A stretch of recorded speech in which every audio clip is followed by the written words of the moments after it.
So to set the context further of why David's bringing the ark into the city, this is actually very common in the ancient Near East at this time. When a king has come to power, often they would either build a temple or refurbish a temple.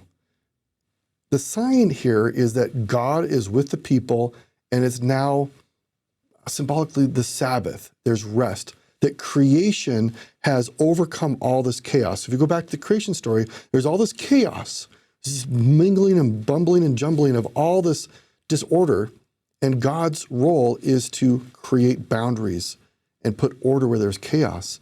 In some ways, that's what David has done through the power of God.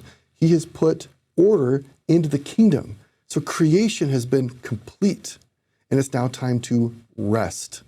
It's time to have a Sabbath.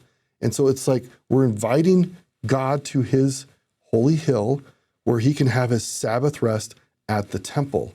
And this leads into 2 Samuel chapter 7, which may be one of the most important chapters to understand in the Old Testament because it provides a covenantal foundation that takes us right to Jesus Christ.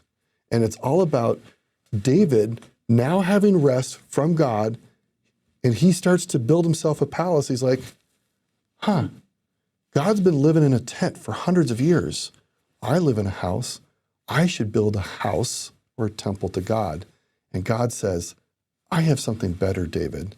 I'm going to build you a house, a dynasty that will endure forever. And Jesus is the apex of that house, of that dynasty.